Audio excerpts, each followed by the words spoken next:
Hello students, welcome back in our next video with the introduction part for exercise 5.2 in chapter 5 elementary shapes. So in this video we are going to understand how the angles are formed, either it is a right angle or a straight angle. तो सबसे पहले आप बच्चों को पता है जो हम अपने डेली लाइफ में देखते हैं कि हमारी चारों तरफ में क्या है, हम कोई भी डायरेक्शन कैसे चेक करते हैं। हम बोलते हैं कि हमारे एक तरफ में ईस्ट है, उसके अपोजिट में वेस्ट है, और दूसरे डायरेक्शन में चले जाएं तो एक तरफ में नॉर्थ है, उसके अपोजिट में साउथ है। सो डायरेक्शंस कैसे फॉर्म होती हैं, ये ईस्ट होता है, ये वेस्ट होता है, ये नॉर्थ होता है और ये साउथ होता है, राइट। जैसे कि साउथ में आपको पता है कि कौन सी कंट्री है, साउथ में श्रीलंका है, राइट। नॉर्थ में चले जाओ, नॉर्थ में क्या है, चाइना है। वैसे ही अगर हमें बोलना है कि सनराइज़ किधर से होता है, तो सनराइज़ को हम देखते हैं तो हम डिसाइड करते हैं कि ये ईस्ट है, और सनसेट किधर होता है, सनसेट होता है वेस्ट में होता है, राइट। तो हमें इससे पता चलता है कि जिस डायरेक्शन से सनराइज़ हो रहा है वो ईस्ट है, उसका जस्ट अपोजिट क्या हो जाएगा, सनसेट। जिधर में चाइना है वो नॉर्थ है, उसका जस्ट अपोजिट क्या हो जाएगा, साउथ हो जाएगा। जिधर में क्या है, श्रीलंका है, फाइन। तो अब हमें यहाँ से एक क्लू मिलता है कि हम यहाँ पर एंगल्स कैसे फॉर्म करें। तो मान लेते हैं कोई मेरा एक स्टूडेंट है, वो यहाँ ईस्ट डायरेक्शन पे खड़ा है, राइट। वो यहाँ ईस्ट डायरेक्शन पे खड़ा है और उसका फेस किधर है, ईस्ट की तरफ, और उसे यहाँ से जाना है नॉर्थ की तरफ, राइट। तो वो यहाँ से चलना शुरू करेगा, चलते चलते यहाँ पर आएगा, नॉर्थ पे आएगा।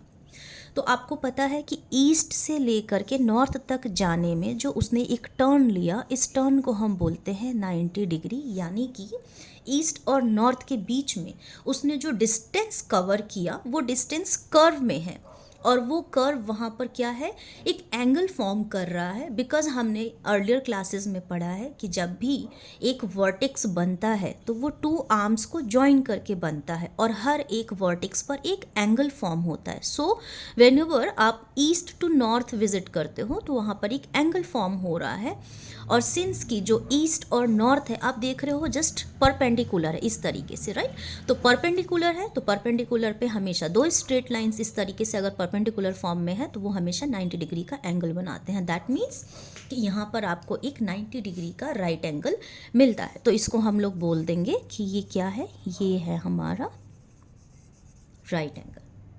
सिमिलरली अब उस दोस्त ने यहाँ पर नॉर्थ में आकर के एक दोस्त को विजिट कर लिया। अब दोनों ने मिलकर के डिसाइड किया कि हम दोनों जाएंगे कहाँ, एक तीसरे फ्रेंड के घर, राइट।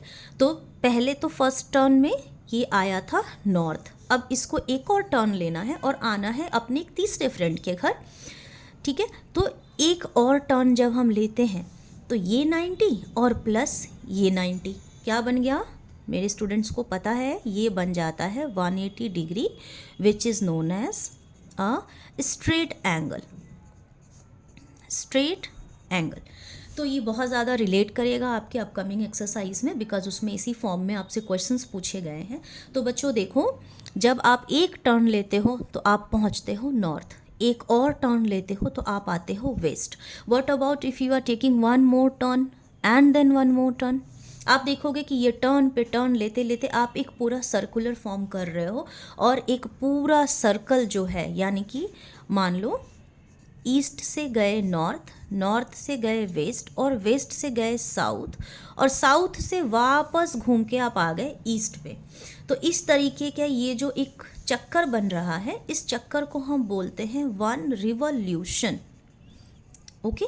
रिवॉल्यूशन, एक रिवॉल्यूशन की वैल्यू कितनी होती है, 360 डिग्री। 360 डिग्री ये कैसे बना, चार चक्कर में, चार पार्ट्स में। सो 360 डिग्री हैज़ 4 पार्ट्स, यानी कि ये पार्ट्स क्या है, 4 राइट एंगल्स हैं, okay. So one revolution is equals to 360 degree, sorry, one revolution is equals to 360 degree. Each 360 degree has 4 parts because we have covered it in 4 turns, and 4 parts, one part is one right angle, so that's why 4 parts is equals to 4 right angles, right. So 4 right angles में आप एक revolution पूरा करते हो, एक पूरा turn पूरा clockwise अगर आप जाओगे तो वो ऐसे हो जाएगा, और एंटी क्लॉकवाइज जाओगे तो वो ऐसे हो जाएगा। तो चाहे क्लॉकवाइज हो या एंटी क्लॉकवाइज हो, रिवॉल्यूशन सेम होता है, ठीक है। अच्छा, अब यहाँ पर मान लो, यहाँ पर आपसे एक क्वेश्चन पूछ दिया गया कि एक स्टूडेंट है, वो ईस्ट, नॉर्थ, वेस्ट और साउथ हो गया, वो ईस्ट से जा रहा है, ओनली हाफ रिवॉल्यूशन कवर कर रहा है। तो हम क्या बोलेंगे, हाफ रिवॉल्यूशन मतलब उसने दो 90 डिग्री क्रॉस किए होंगे, तो एक ये और एक ये।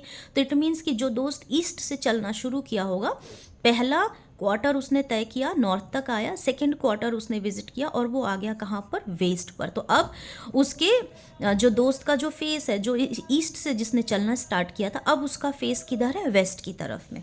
तो हम ऐसे भी पता लगाते हैं कि हाफ रिवॉल्यूशन में हम कहाँ पहुँचे, एक स्ट्रेट एंगल बनता है जो कि हाफ रिवॉल्यूशन कहलाता है, और वो स्ट्रेट एंगल से हम जस्ट ईस्ट के अपोजिट में आते हैं, यानी कि वेस्ट में। सिमिलरली नॉर्थ से चलेंगे तो नॉर्थ के जस्ट अपोजिट में आएंगे, यानी कि साउथ में।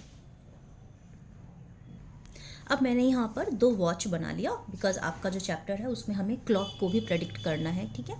तो मैंने यहाँ पर दो क्लॉक बना लिए, ठीक है। पहला तो आपने ये सारा कुछ समझ लिया। अब ये क्लॉक है मान लो, जो कि क्या है, राउंड शेप में होता है, और शेप कोई सा भी हो, बट क्लॉक हमेशा रिवॉल्व राउंड शेप में करता है। ये हो गया 3, 6, 9 और 12। अब मैंने बोला कि मान लो कोई नॉर्थ से चलना शुरू किया और साउथ पे आया, तो मान लो मेरा जो वॉच का जो मिनट हैंड है वो है 12 पे, और जो आवर हैंड है वो है 6 पे। आवर हैंड थोड़ा सा थिक होता है, मैं कर देती हूँ, ये रहा। तो it means the time is right now 6 o'clock। अब आपसे कोई बोले बताओ बच्चों रिवॉल्यूशन कितना हुआ, तो आप क्या देखोगे, 6 o'clock हुआ है, तो इनके बीच में क्या बन रहा है, इनके बीच में बन रहा है कि स्ट्रेट एंगल, यानी कि 180 डिग्री।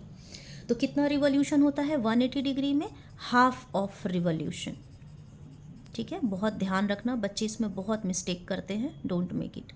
सो 180 डिग्री में हाफ रिवॉल्यूशन हो गया। कितने राइट एंगल्स होते हैं बच्चों, क्योंकि एक पूरे रिवॉल्यूशन में 4 राइट एंगल्स होते हैं, तो हाफ रिवॉल्यूशन में कितने राइट एंगल्स होंगे, 2 राइट एंगल्स होंगे, 2 राइट एंगल्स होंगे। ओके, सिमिलरली चलो एक और मैंने वॉच ले लिया, और इस वॉच में मैंने बोला कि जो टाइम है वो अभी हो रहा है, सपोज 3 o'clock हो रहा है, ठीक है, इट्स 3 o'clock राइट नाउ। तो 3 o'clock का मतलब कि क्या हुआ, एक टर्न हुआ, तो रिवॉल्यूशन कितना हुआ, देखो 4 पार्ट होते हैं रिवॉल्यूशन के, ये जस्ट 1 पार्ट है, टोटल नंबर ऑफ पार्ट्स 4 होते हैं, तो 1/4 या फिर क्वार्टर ऑफ रिवॉल्यूशन बोलेंगे इसको, ठीक है। कितने राइट एंगल्स होंगे 1/4 में, 1/4 मतलब जस्ट ये एक पार्ट, तो यानी कि 1 राइट एंगल हुआ, ओनली 1 राइट एंगल हुआ। ओके, इसी तरीके से मान लो कोई टाइम दिया हो कि इसी में मैं दिखा देती हूँ कि सपोज़ कि कोई टाइम दिया है, और टाइम हो रहा है, यहाँ पर है 10 और यहाँ पर है 11, ओके, और टाइम हो रहा है 1 o'clock, यहाँ पर है 1। तो ये हो गया आवर हैंड, और ये हो गया हमारा मिनट हैंड। नॉट 1 o'clock, हम कर देते हैं इसको इट्स 12:50 कर देते हैं। चलो, थोड़ा सा टेढ़ा मेढ़ा बन रहा है, बच्चे ध्यान देना। ये क्या टाइम हो रहा है, ये टाइम हो रहा है आपका 12:50, ठीक है, 12:50। इसके बीच में कितने राइट एंगल बन रहे हैं, अब देखो ध्यान से, ये एक राइट एंगल बन रहा है ना। इसको हम रिवॉल्यूशन कितना बोलेंगे, हमसे इस बार ये नहीं पूछा है, हमसे पूछा है 12:50 में कितना रिवॉल्यूशन हो रहा है। तो 12:50 के लिए जो आवर हैंड है वो यहाँ पर है और मिनट हैंड यहाँ पर है, तो 12:50 कब से कब हुआ, यहाँ से लेकर यहाँ तक हुआ। ध्यान देना, 12:50 कब हुआ, जब ये यहाँ से लेकर यहाँ तक रिवॉल्व किया, राइट। और हमें दिख रहा है कि अंदर में एक टर्न ये बच रहा है ना। 3 घंटे में एक रिवॉल्यूशन होता है, मतलब सॉरी एक नहीं, एक राइट एंगल होता है, ठीक है। तो 3 घंटे में एक राइट एंगल होता है, एक राइट एंगल ये हो गया, तो बचे कितने, जो यहाँ पे रिवॉल्व हो रहे हैं बचे 3, तो 3 और टोटल पार्ट्स होते हैं 4, तो 3 और 4 रिवॉल्यूशन हो रहा है। कब, जब 12:50 टाइम हो रहा है। और 3/4 मतलब 1, फिर 2 और फिर 3, तो कितने right angles, 3 right angles, 3 right angles. I hope सभी बच्चों को ये क्लियर होगा कि मैंने बोला कि 12:50 टाइम हो रहा है, एक राइट एंगल का जगह यहाँ पे छूट रहा है क्योंकि 3 घंटे बच रहे हैं 12:50 को पूरा होने में। 3 घंटे नहीं बोलेंगे, सॉरी। ये जो तीन जो ये नंबर्स हैं ना, जैसे बीच में कितने नंबर्स आ रहे हैं 11, 12, 1। हमेशा टोटल वॉच में कितने नंबर्स होते हैं 1 से लेकर के 12 तक, यानी कि 12 नंबर्स होते हैं। हमारे पास पार्ट्स कितने होते हैं 4। तो जब आप 12 को 4 से डिवाइड करोगे तो आपको मिलता है 3, यानी कि हर 3 नंबर में एक एक 90 डिग्री बनता है, राइट।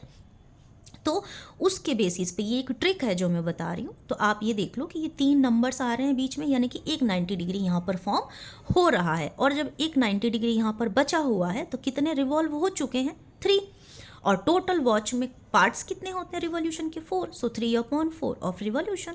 और 3/4 एक राइट एंगल हमारा बच रहा है, तो कितने कवर हो चुके हैं 3, तो 3 right angles. So that is the answer. तो इसी तरीके से आई होप कि आप लोगों को समझ आ गया होगा कि डायरेक्शन और क्लॉक में क्या रिलेशन है, कैसे right angle straight angle form होता है, कैसे हम रिवॉल्यूशंस का पता लगाते हैं और कितने राइट एंगल्स हैं इसका पता लगाते हैं। तो ये हमारा इंट्रोडक्शन वीडियो था। अब हम लोग नेक्स्ट वीडियो में सॉल्व करेंगे exercise 5.2। Till then, thank you and bye bye.